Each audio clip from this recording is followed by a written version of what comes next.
Hey there! You know that feeling when you look at a language test and it just seems impossible? Well, today we're going to flip that on its head. We're going to use a simple German test, not as some big scary challenge, but as a roadmap to learn a really crucial skill: how to talk about the people in your life, your friends, your colleagues, and even yourself. I mean, this is the big question, right? Describing your entire world in a new language feels like a massive job. But here's the secret: you start with small, simple building blocks. And that's exactly what we're going to do today. So, every story has to start somewhere. And for us, that's with actions, verbs. Our first building block is a super important one for any language learner: lernen, which means to learn.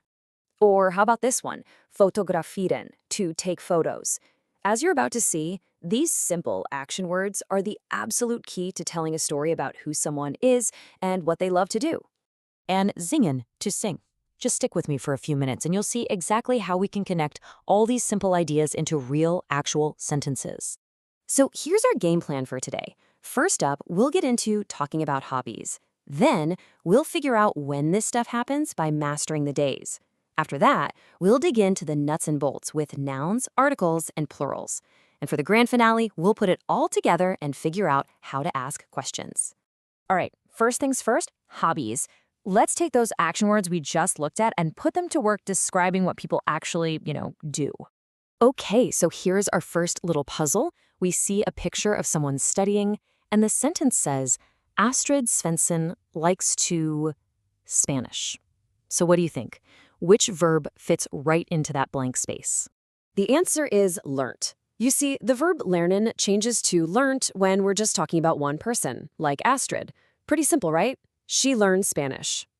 All right, let's try another one. Here we've got two people dancing, Mr. and Mrs. Loos. Now, we just saw how the verb changes for one person. So the real question is, what happens when we're talking about two people? The verb is tanzen, to dance. And notice this, that N ending just stays on the verb when we're talking about they. It's that straightforward. And just like that, we can now talk about what people do. So we know what people do. But the next logical question is, well, when do they do it? And to answer that, we've got to place all these activities on a timeline. And here they are, the days of the week in German. Let's just run through them. Montag, Dienstag, Mittwoch, Donnerstag, Freitag, Samstag, and Sonntag. Seriously, getting these down is the key to making plans and talking about your schedule. Okay, so we've got actions and we've got time. Now we need to name the things in our world. And that means it's time to dive into the real backbone of German grammar: nouns and their trusty little sidekicks, articles and plurals. Here's a quick thing about German. Every noun has a gender. It's either masculine, feminine, or neuter. And that little where that comes right before it, the article, tells you which one it is. Der is for masculine, die for feminine, and das for neuter.